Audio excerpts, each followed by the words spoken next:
And I think a lot of people will hear that number and they're like, oh my gosh.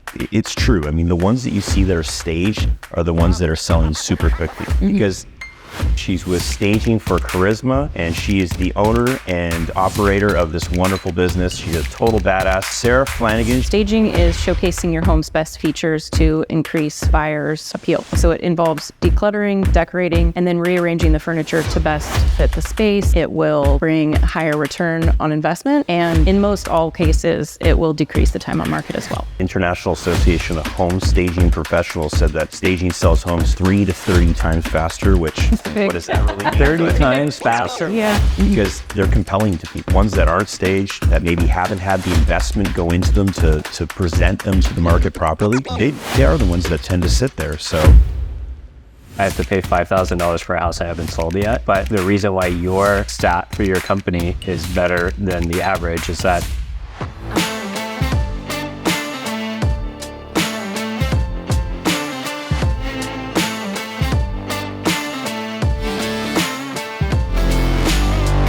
what's up, everybody? Welcome to another episode of the Seattle Living and Wealth Building Show. I'm Justin Day. We're here with one of the usual suspects, as Maynard puts it, Michael Dapper. hello? And we're not here without our fearless leader today, but we're actually in one of his listings. And we're very lucky to have the person who staged this home as our guest in our podcast today. Her name is Sarah Flanagan. She's with Staging for Charisma, and she is the owner and operator of this wonderful business. She's a total badass, and I want you guys to stick around and listen to this whole show. So, Sarah, thank you so much for coming. Really appreciate it. We've done a lot of business with Sarah over the years, and I've gotten to know her a little bit. So, looking forward to just kind of sitting here chatting and learn a little bit more about your business and what it's like for someone who owns a staging business here in Seattle, and why it might make sense for you as a home owner to utilize a staging company in preparing your home for sale. So Yeah. Thank you for having me. Absolutely. Well, let's kind of dive right in here. Sarah, you've owned Staging for Charisma for, is it now 3 years? Is that correct? Owned it for almost 4. Okay. So tell us a little bit about kind of the journey that you went through when you going from working for Staging for Charisma and kind of what your life looked like before that, and then the ownership side of it now. Okay. Yeah. So at the time, kind of when this all began, it was 2010, I started a photography company. So I was doing portraits, weddings, and then later started doing real estate photography. So I was also at this simultaneously. Pam Christensen, the previous owner, had asked me if I wanted to be her staging assistant. I didn't need to know anything about it. And so I learned everything from her. And I worked with her for about 10 years until 2020 when she wanted to retire. So I took over at that point. Very cool. Awesome. Mm-hmm. And then you go from kind of having this photography business going into the staging world.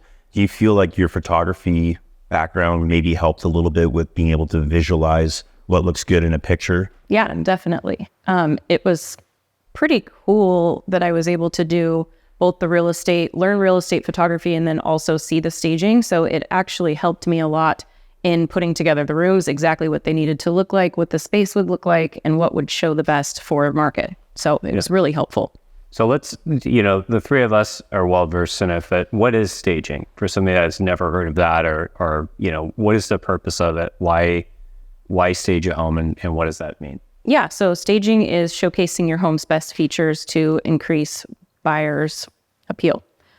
So basically, to break it down, you want to just declutter your home.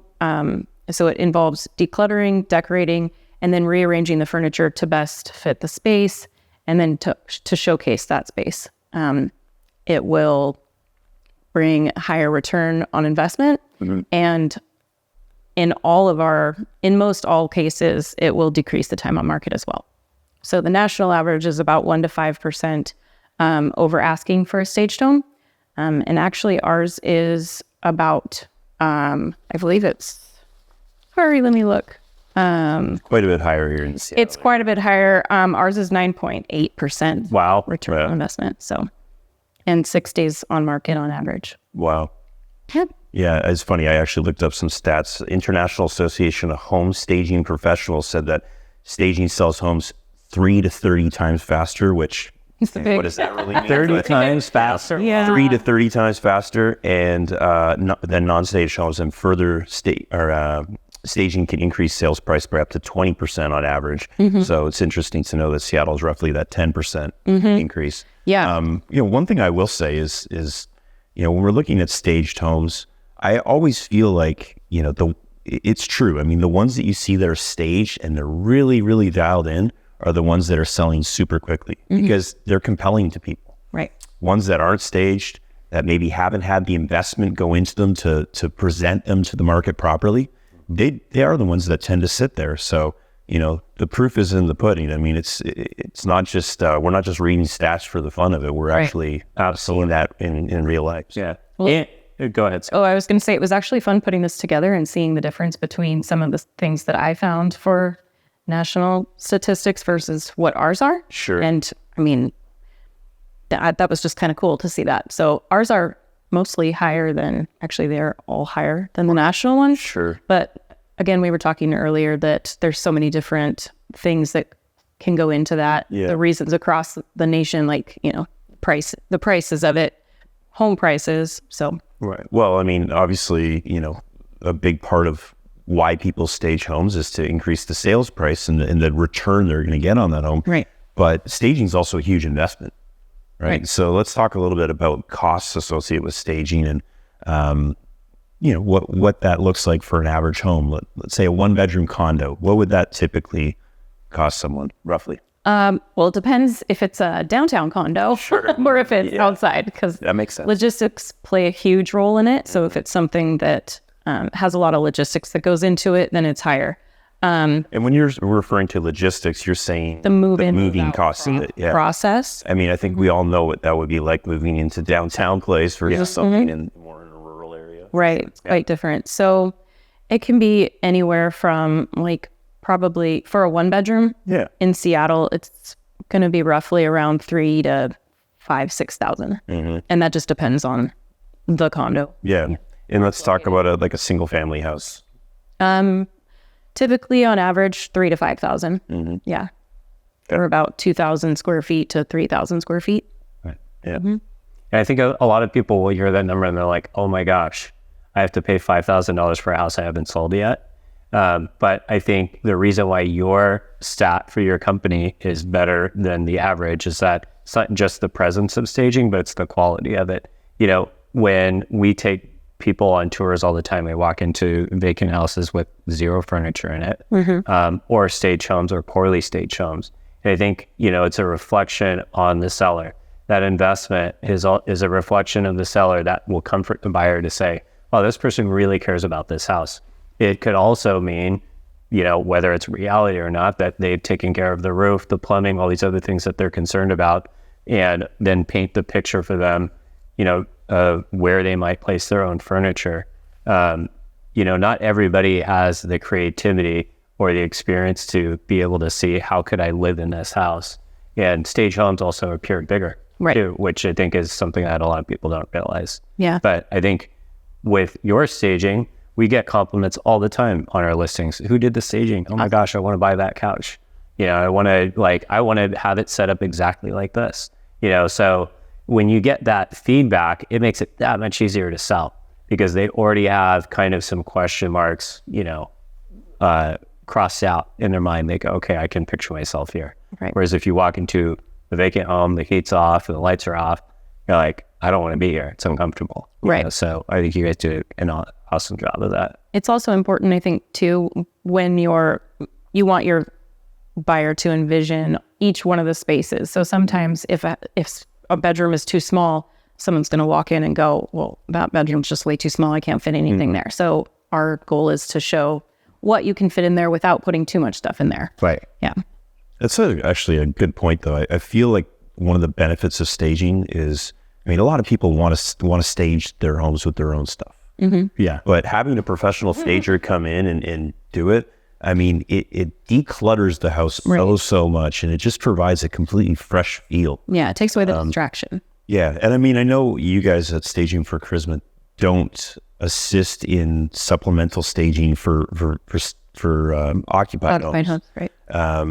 What was the reasoning in kind of making that decision as a business to kind of stay away from that side of the world?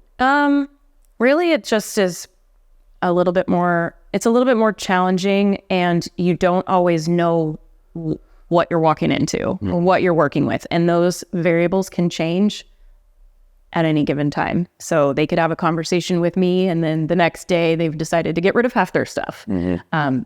So it's just too many variables for us. Vacant staging was just streamlined.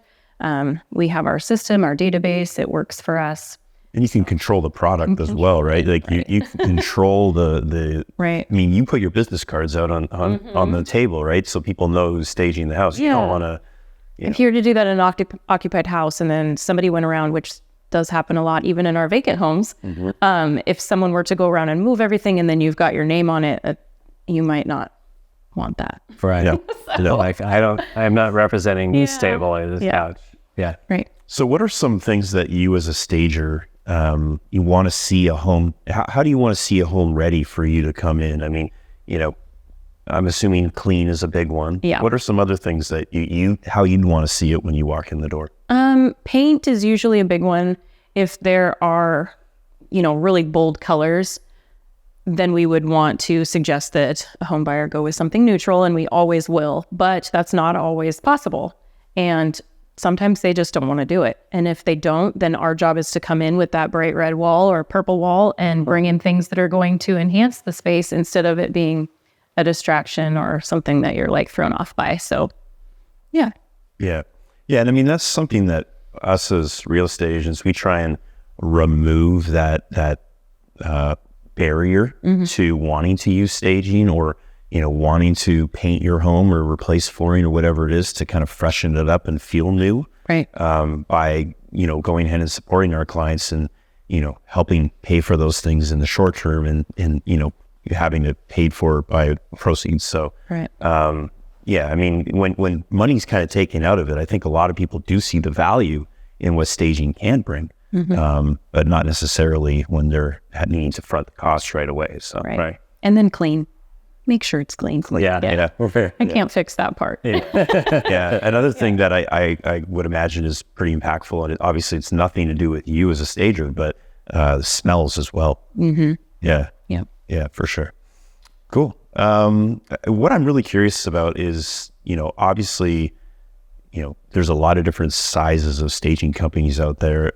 But, I'm curious how the management of inventory works and how many homes you have at any given time staged in the market. Yeah. So, we have a pretty cool system. It's called Staging Assistant, and our designer and previous owner actually designed it.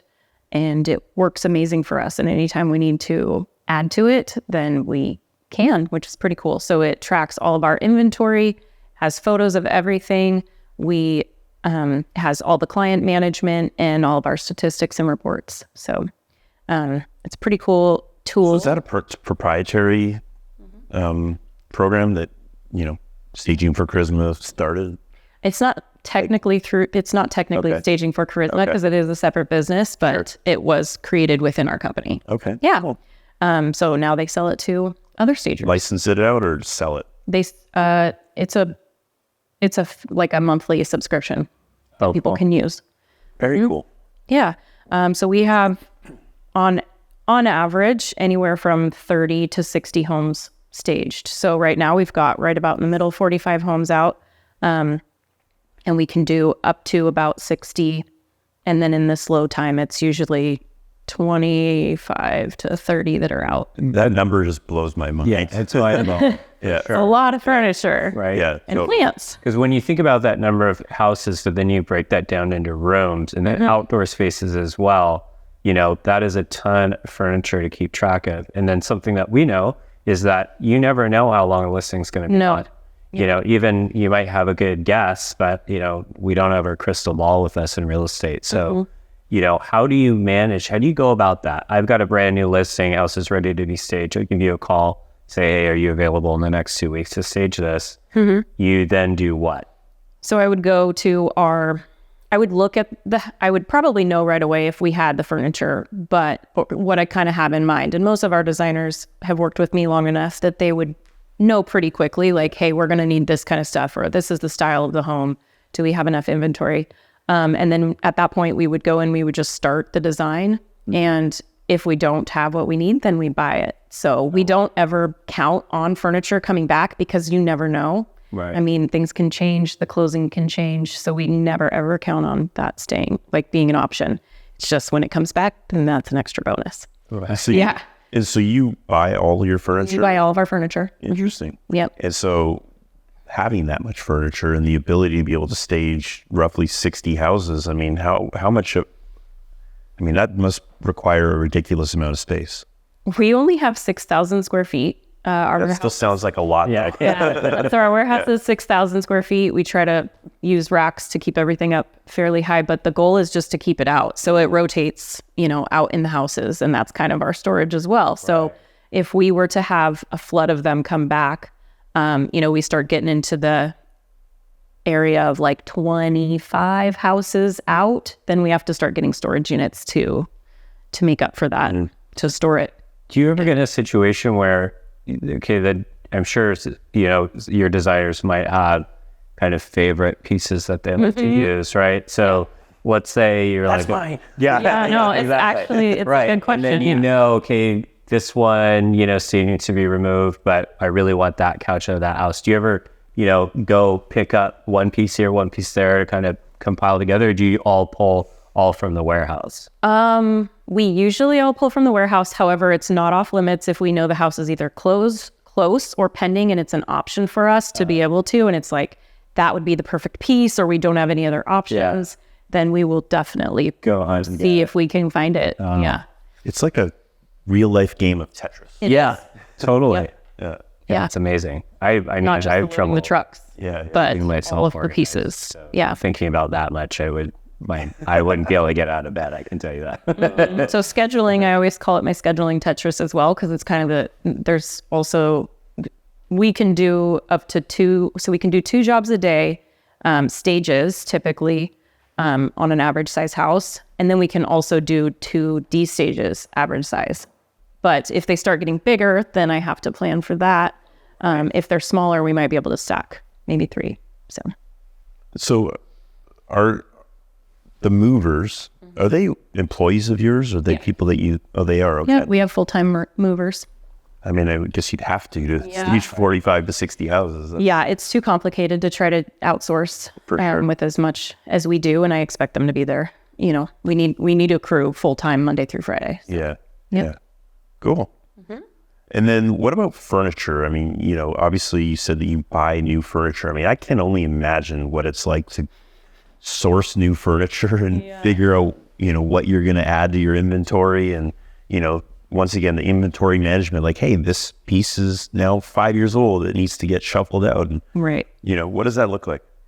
So we buy wholesale, which is basically our furniture it's before the furniture is sold to retail. So it's usually 3 to 4 times less than what you would buy it for at a store. Wow. So we go straight to the source. We buy wholesale. Most of it's like, it does make it a little bit challenging sometimes because the catalogs are so large and it's bought online. So size-wise, sometimes something will show up and it'll be a lot larger than I expected or something, but we'll go with it. It works in the larger houses. So sometimes we have that. But I have my few, like 3 to 4 places that we typically shop.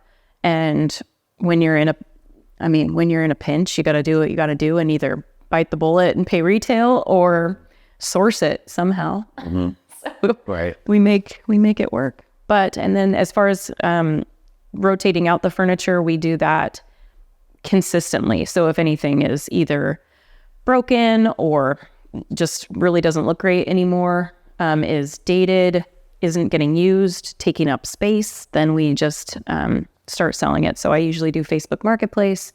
We try to donate a lot of it. Donating is easier.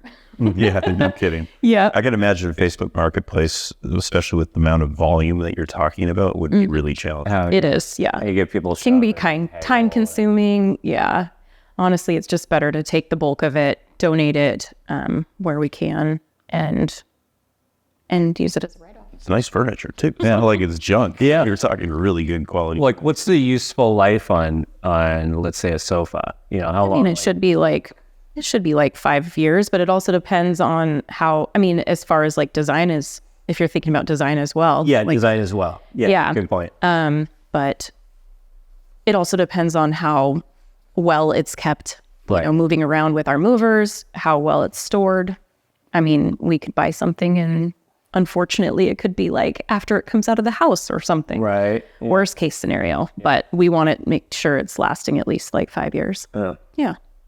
And as long as we cover everything and it's being moved carefully, how it should be. Yeah. We're also only staging in vacant homes, which makes our furniture last longer as well. We don't have pets to worry about. Oh, right. Kids, stealing anything. Yeah. Good point. I didn't even think of that. Yeah. So most of the time, as long as we keep it covered and stored well, then it will last a long time. Very cool. Well, let's talk a little bit about you, Sarah, as a mother, a wife, not a husband, a wife. How many kids do you have? I have 2 kids. 2 kids. 2 and 5. Yeah, and then where do you live? Mill Creek, Snohomish area. Okay. Yeah. Great. And then I know you'd mentioned previously that you have lived in the Seattle area since you were 10. So what's kind of kept you here in the Seattle area and, drawn you to, the Mill Creek, Snohomish area specifically? Yeah, I grew up in the Bothell, Mill Creek area. I've moved around a little bit in Seattle and Arizona and then came back, but my family's here. My parents live on Whidbey Island, so right now where we are is really close to them. We're just 15 minutes from the ferry, so that is awesome. But I mean, it's beautiful here. You always come back because it's got everything. And you've got the markets, and you can go to the beach, and in the same day you could go for a hike. I mean, there's just so much to do. Mm-hmm. Yeah. Very cool. Mm-hmm. Great. And then, as an entrepreneur, I mean, obviously juggling a family and the business. Tell us a little bit about what that looks like for you as someone who maybe didn't necessarily have, the idea of owning a staging business as in the forefront. Yeah. When you own your photography or you're doing your photography before. Yeah, things were a little bit more simple then. Yeah. When I did photography, it was usually just me and assistant. But yes, there's a lot more people involved now. So with the staging company, I've got a team of 7 typically. And then my husband, Will, he helps sometimes, but he's a firefighter with Gig Harbor. So he stays busy with that full time. Hold on, Gig Harbor? Yes. Yeah. You realize that is like the opposite of the sound. Wow, that's So when he's on shift, he's gone for how many days? It's kind of like a 1 on, 1 off, 1 on, Right. 5 off. But Right. yeah, he can shift trade to do like just 48-hour shifts, and then he's just gone Right. 48 hours. But in that 48 hours, you've got the kids and the business all to yourself. Yep. Yeah. That's So wild. A little bit wild. No. Yeah. That sounds very intense to me. Yeah. Yep. So we've sorry, Becca, what was the original question? I don't remember. I just got lost on the whole Gig Harbor thing. That just blew my mind. And God bless Will. Will's great. Will's a good friend of mine. We are actually college roommates and then lived together after that too. So I know Will's out there working hard. He's not abandoning. So Yeah, no, he definitely but is. being a firefighter, there's certain responsibility that comes with that too. Mm-hmm. And then when he's home, he works. We've remodeled our home. So when we bought it, it was the shell of it was perfect. It was like exactly what we wanted. Mm-hmm. It's got a very mid-century vibe to it. And all the spaces that we were hoping for. So we've done just a complete, it was never touched. Yeah. So we've done a complete gut of the house and remodeled, and he's done a majority of the work. So. Wow. Yep. Yeah, that's intense. I mean, I think, that's something that a lot of people don't quite realize how intense the remodel side of things can be when you buy a home. Mm-hmm. Do you feel like it's kind of gone according to plan, or has it been a little different than what you were expecting? Oh, everything's more expensive than you plan. Yeah. Like whatever you think it is, just double or triple that. It's yeah. And we definitely don't always pick the cheaper choices, which I feel like that probably could have benefited us a little bit more, but you guys got after that right away. Yeah, we did. Yeah. Yep. But we had a month basically from when we moved out. We had a month to get what we needed, like take down walls, put the walls back in where we wanted them, drywall, paint, carpet at least. And then we pretty much lived downstairs for like the first month. Could you guys tour? We didn't have a kitchen at all for 2 months. Wow. No kitchen. But that's the type of thing that I'm referring to, that people don't really think about or have a full understanding of what it's like to live in a much, much smaller space than you're anticipating. Because, I mean, I know from my own personal perspective, when I lived in West Seattle, I had a kitchen that we completely remodeled. And so we had no access to a kitchen. And I did the large majority of the work myself. And it was about 4 months where we didn't have a kitchen. Yeah. And so we had a fridge in the living room, and we were washing our dishes in this little tiny bathroom basin sink. It was just tiny. Yeah. You can't wash anything in that. Right. Exactly. Right. Then we'd sometimes go to the tub to wash this dish. Man. Anyways. We were there. Yeah. We you know. didn't even have, I don't even think we had electricity in the kitchen living room area for like, I want to say, I don't know if it was like 3 weeks to a month, but it was like floodlights, folding table. Yeah. Yeah, it was. I think that's a reality that like you said, a lot of people don't see that. I mean, like I saw their house before they bought it, actually, because my cousin was trying to buy the same house. And I saw this mint green carpet downstairs, and like he would not have had the capacity to do what they've done. This house is really incredible, but I also know Will, and Will is not afraid of anything. And he's like, oh, I could totally do this. Yeah. Like, and it's super easy. Yeah. And he does it. And if it's harder, he won't tell you. But just the same way as starting a business, right? Like you, all of a sudden, like people hear, oh my gosh, you're staging 45 homes right now. That's not for the year. That's what's happening right now. That's incredible. People don't realize all the hard work that goes behind that.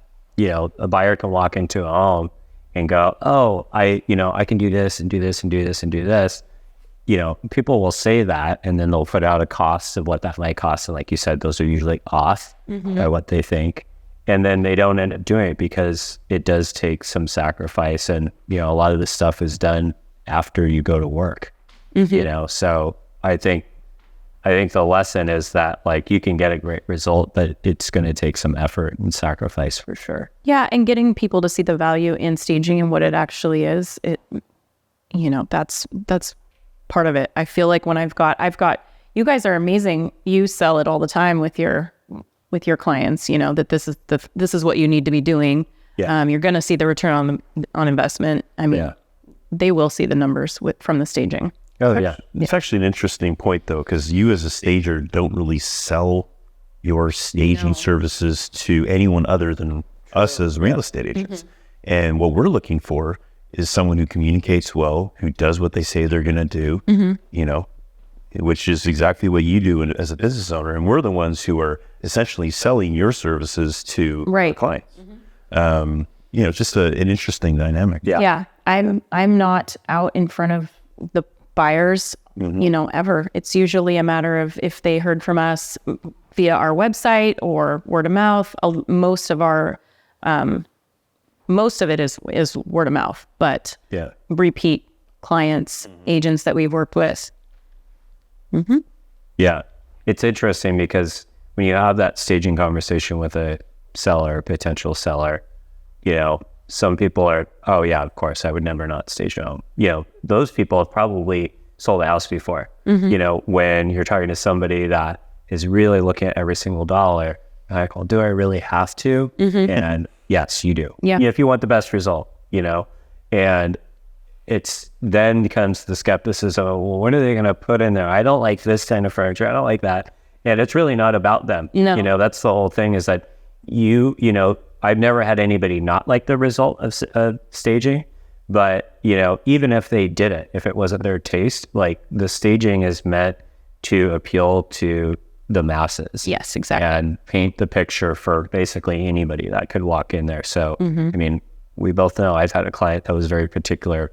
I don't like this color. I don't like that color. I was like, you got it, buddy. Yeah. And Sarah was very gracious and eliminated those colors. But then when it got in there, he was like, oh my God, this is amazing. Yeah. You know, and that's always, you know, the turnaround. People, you know, don't tend to regret that investment. You know, Once they see it, then they it's see it. usually they can let it go, and they're like, "Oh, I see what you're doing here." Go, how did I ever live the way that I lived? Yeah. like this looks so much better than the way I. Well, we always joke too that staging isn't real. Right. So, yes. Right. Well, and that's a good point though, because Michael, you and I both know that we've had many clients that walk through houses and they're like, "Wow, I just wish I could buy all this staging furniture and live in it as it is." Yeah.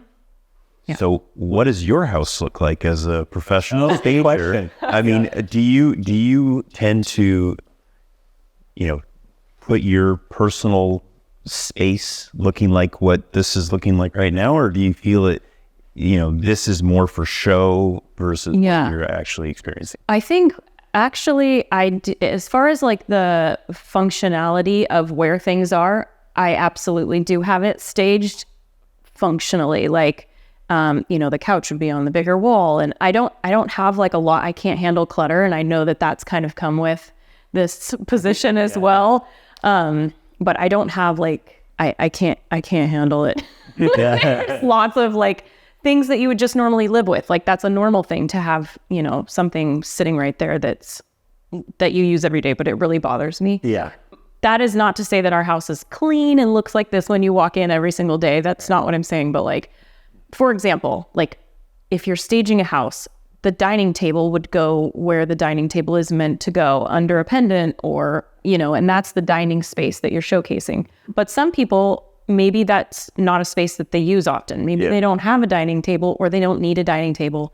They want to put a desk there. Or piano. Or a piano. That's a good one. Yes. And so those are the kinds of things that we're trying to avoid, and then show a room that the space is what it's meant for. And if it's a room that you don't know, and it's a challenging space, then our job is to bring the creativity to it, to be able to have the buyers envision something that it could be. Yeah, that's actually a good point. That's like more like loft spaces or bonus rooms or areas that are a little Weird. janky. Yeah. Yeah. Very cool.